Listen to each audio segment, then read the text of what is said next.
पिछले 3 दिनों से मैं लगातार अद्विक का फोन मिला रहा था, लेकिन हर बार नॉट रीचेबल सुनकर मेरा दिमाग को जन होने की आशंका जाहिर कर रहा था। अद्विक मेरा जिगरी दोस्त है।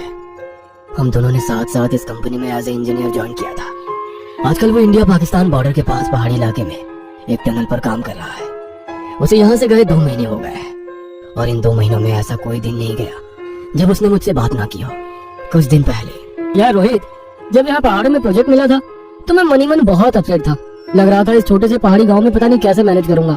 यहाँ आकर पता चला कितना सुकून, कितना ठहराव है यहाँ की जिंदगी में। अब तो मुझे यहाँ की जिंदगी से प्यार हो गया है। भाई तेरे लक्षण कुछ सही नहीं लग रहे हैं, बता क्या बात है। रोहित यार, गाँव से साइड पर जाते हुए बीच में एक घना जंगल पड़ता है। इसी जंगल के ठीक बाद एक छोटा सा झोपड़ी नुमा मकान है। मैंने एक सुंदर सी लड़की को अक्सर इस मकान की खिड़की पर बैठे हुए देखा है। उसकी नीली गहरी आंखों में कुछ है यार, उसका ख्याल जाता ही नहीं है मेरे मन से। मैं चाहे जहाँ रहूं ऐसा लगता है उसकी आंखें मेरे साथ ही है। कई बार तो मुझे लगता है कि वो मेरे साथ ही है, जैसे कहीं आसपास छिपकर मुझे देख रही हो। अबे बस कर भाई, तू तो शायर हो गया। इतना गहरा प्रेम कि तुझे पत्थरों में भी लड़की दिखाई दे रही है। अद्विक उस लंबे बाल और नीली आंखों वाली लड़की की खूबसूरती पर मोहित हो गया था। एक दिन उसके घर के सामने से गुजरते समय लड़की ने अद्विक को आवाज लगाकर अपने पास बुलाया। बाबूजी, बाबूजी। हेलो, मेरा नाम अद्विक है। तुम्हारा नाम क्या है? मेरा नाम रूपल है। मेरा इस दुनिया में कोई नहीं है, बस यहाँ बैठकर राह देखती रहती हूँ। शायद कभी कोई आए जिसे मैं अपना कह सकूँ। अच्छा, एक बात पूछ सकता हूँ? तुम रोज मुझे यहाँ बैठकर देखती हो, क्या तुम मुझे पसंद करती हो? आप तो मुझे एक नजर में ही भा गए थे, लेकिन मेरे जैसी गाँव की अनाथ लड़की को आप क्यों पसंद करोगे? तुम मुझे बहुत पसंद हो। मैं तो कभी सपने में भी नहीं सोच सकता कि तुम्हारी जैसी परी जितनी सुंदर लड़की मुझसे प्यार करेगी। अद्विक और रूपल रोज ढेरों बातें करते और फिर अद्विक रात को मुझे रूपल के बारे में बताता। ऐसे ही दिन बीतते जा रहे थे। अरे भाई, थक गया तेरी रूपल की तारीफ सुनते हुए। एक फोटो ही भेज दे उसकी, मैं भी तो देखूं तेरी परी को। अरे यार, वो बहुत शर्मीली है, फोटो खींचने ही नहीं देती है। उसे ये सब पसंद नहीं है। अच्छा सुन, कल मैं शादी कर रहा हूँ। 15 दिनों में प्रोजेक्ट का काम भी खत्म हो रहा है। फिर मुंबई में जोरदार पार्टी करेंगे। भाई ये लड़की मिल गई तो दोस्त को भूल गया। अकेले अकेले कौन शादी करता है यार। तू कहे तो मैं पहुंच जाता हूँ कल। नहीं यार, एक्चुअली वो रूपल है ना, वो चाहती है कि हमारी शादी ऐसे ही हो, एकदम सादगी से। अद्विक ने वादा किया था कि शादी के बाद वो रोहित को वीडियो कॉल करेगा और रूपल से भी मिलवाएगा। पूरा दिन बीत गया था, लेकिन अद्विक का कोई फोन नहीं आया था। रोहित को लगा कि शायद नई नई शादी है, रूपल के साथ बिजी होगा। लेकिन इसी तरह एक के बाद एक दिन बीत गए। ना तो अद्विक का कोई फोन आया, न ही रोहित के किए हुए किसी भी फोन का अद्विक ने कोई जवाब दिया। 3 दिनों के बाद ऑफिस में इंफॉर्मेशन आई कि अद्विक लापता है। यह खबर सुनते ही रोहित के पांव के नीचे से जमीन ही निकल गई थी। जो लड़का अपने नए जीवन की शुरुआत करने के लिए इतना उत्साहित था, अचानक कैसे और कहां गायब हो गया। अगले ही दिन अपने 2 दोस्तों को साथ लेकर रोहित उस गांव में अद्विक को ढूंढने के लिए पहुंच गया था। जिस समय रोहित गांव पहुंचा, दिन ढलने को था। चारों ओर घना कोहरा दिखाई पड़ रहा था। अद्विक ने बताया था कि साइड से गांव जाते समय जंगल के किनारे ही उस लड़की का घर था। इसलिए रोहित सबसे पहले रूपल से मिलने के लिए जंगल की ओर बढ़ गया। जैसे जैसे वो तीनों जंगल में आगे बढ़ रहे थे, न जाने क्यों बढ़ते अंधेरे के साथ एक अजीब सा खौफ उनके मन में फैलता जा रहा था। दिन ढलने के बाद गांव का कोई भी आदमी उस जंगल में दिखाई नहीं पड़ रहा था। रोहित, कैसी डरावनी जगह है भाई ये। ना आदम ना परिंदा, दूर दूर तक बस बर्फ और कोहरा दिखाई दे रहा है। हाँ, जिस लड़की और घर के बारे में तू बता रहा था, उसका तो यहाँ नामो निशान भी नहीं है। तो खुद सोच, ऐसे सुनसान जंगल में कौन लड़की अकेली रहेगी। वही तो मैं भी सोच रहा हूँ यार, आखिर 3 दिनों में वो लड़की कहाँ गायब हो गई। और हमारा अद्विक भी। वे बातें करते हुए आगे बढ़ रहे थे कि तभी नीलेश ने टॉर्च की रोशनी में किसी लड़की को भागकर पेड़ के पीछे छिपते हुए देख लिया। वहाँ कोई है भाई? पायल की आवाज तो मैंने भी सुनी है, लेकिन इतनी रात गए सुनसान जंगल में लड़की कैसे आ गई? भाई कोई चुड़ैल तो नहीं है? तू बकवास बंद कर। तीनों लड़की के पास पहुंच जाते हैं। ओढ़नी से अपना चेहरा छुपाए हुए वो तीनों को देखकर झट से पीछे घूम गई। कौन हो तुम? यहाँ क्या कर रही हो? वो मेरी बकरी जंगल में गुम हो गई है, उसी को ढूंढने आई थी। आप लोग कौन हैं? अच्छा, इसी गांव में एक इंजीनियर रहने आया था, उसे जानती हो? हाँ, वो तो बड़े ही भले आदमी है। अच्छा, उसकी एक लड़की के साथ दोस्ती थी। तुम जानती हो वो लड़की कौन थी? यही जंगल के पास उसका घर है। क्या कहा? जंगल में लड़की का घर? जंगल में लड़कियां नहीं, चुड़ैल रहती है। उनकी किसी के साथ दोस्ती नहीं थी। गांव में लोग कहते हैं वो किसी चुड़ैल के चक्कर में फंस गए थे। कई लोगों ने उन्हें समझाया, लेकिन वो किसी की सुनते ही नहीं थे। अकेले में बड़बड़ाते रहते थे, रात को जंगल में भटका करती थी। क्या बात कर रही हो? तो क्या रूपल नाम की कोई लड़की है ही नहीं? तो फिर अद्विक कहाँ चला गया?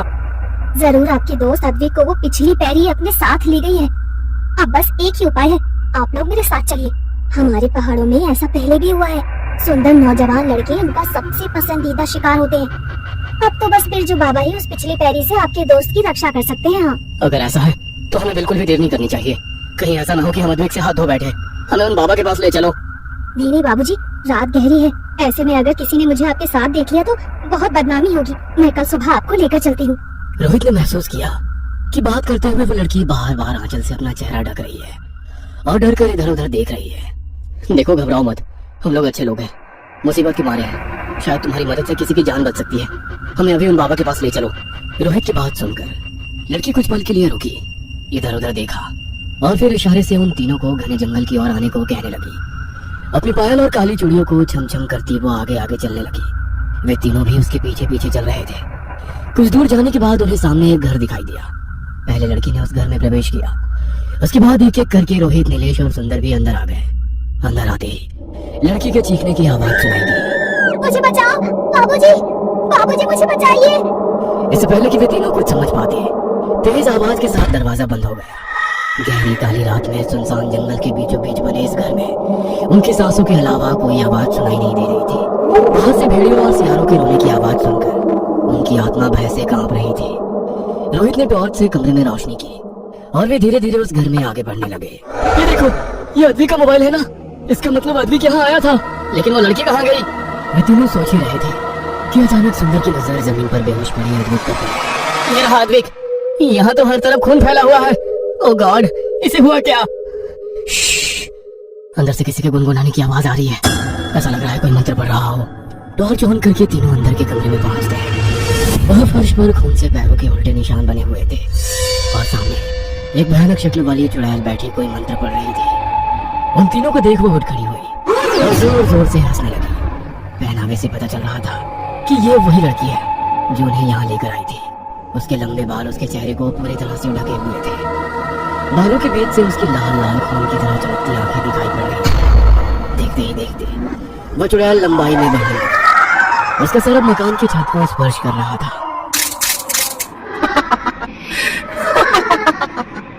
कभी उल्टे पैर देखे हैं? मरने से पहले देखो कैसे होती है पिछली पैर। बड़े बेवकूफ होते हो तुम शहर वाले। जरा सी सुंदर लड़की देखी नहीं कि आ गए उसके बहकावे में। आज अमावस्या की रात है, तुम चारों की बलि देकर तुम्हारा खून पीऊंगी मैं। तुम्हें क्या लगता है तुम मुझे यहाँ लेकर आई हो? मैं तो तुम्हें देखकर ही समझ गया था कि तुम ही हो जवान लड़कों का शिकार करने वाली पीछल पैरी। फिर भी अपने शक को पुख्ता करने के लिए मैंने तुम्हारे साथ चलते समय पीछे मुड़कर तुम्हारे पैरों के निशान देखे जो उल्टे थे। अब तो मुझे पक्का यकीन हो गया था कि तुम एक चुड़ैल हो। अद्विक के गायब होने के बाद मैं लगातार उसका फोन मिलाता रहा, लेकिन उसने फोन नहीं उठाया। फिर मैंने अपने प्रोजेक्ट हेड को फोन करके सारी बातें विस्तार से बताई। उन्होंने गांव में पूछताछ कराई तो पता चला यहाँ रूपल नाम की कोई लड़की है ही नहीं और अद्विक को अक्सर अकेले में कई लोगों ने हंसते बातें करते भी देखा था। जिस मकान की अद्विक बात करता था असल में वहाँ कुछ था ही नहीं। वो तो तुम्हारा रचा हुआ भ्रम जाल था। गाँव के लोगों ने उसे समझाया भी, लेकिन वो तुम्हारे सम्मोहन में था। उसे रूपल के अलावा कुछ दिखाई नहीं दे रहा था। गाँव के लोगों ने बताया कि यहाँ सैकड़ों सालों से पिछल पैरी घूम रही है जो ऐसे ही नौजवानों का अमावस्या को शिकार करती है। पिछल पैरी रोहित की बात सुनकर बहुत गुस्से में आ गई थी। गुस्से में वो जोर जोर से चीखने लगी और अपनी 3 फीट लंबी जीभ को हवा में लहराने लगी। देखते ही देखते कमरे में एक से शक्ल सूरत को 4-5 चुड़ैल दिखाई देने लगी। बिजली की तेजी से वो रोहित के शरीर से बाहर निकल गई। अचानक ही पिछल पैरी सुंदर को घसीटकर दूसरे कमरे में ले जाने लगती है और बाकी की चुड़ैलें वहां खड़े होकर जोर जोर से हंसने लगती है। ये सब भ्रम है। असली चुड़ैल सुंदर को अंदर ले गई है। बाबा ने बताया था खून पीते समय ही त्रिशूल घोंपने से उसका अंत हो सकता है। रोहित दौड़ते हुए अंदर वाले कमरे में गया। वहां पर पिछल पैरी अपने पहले नाखूनों से उसकी गर्दन को चीर चुकी थी और अपने दांत गड़ाकर उसका खून पी रही थी। रोहित ने आहुति खाना था। बजरंग बली का नाम लेकर वो त्रिशूल उसके कमरे में घोंप दिया।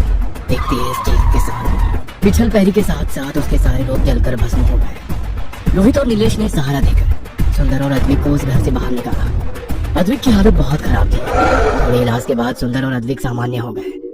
कहते हैं कि अद्विक को आज भी कई बार रात को अपने घर के बाहर कोई काले कपड़ों वाली स्त्री छिपकर उसे घूरती दिखाई देती है।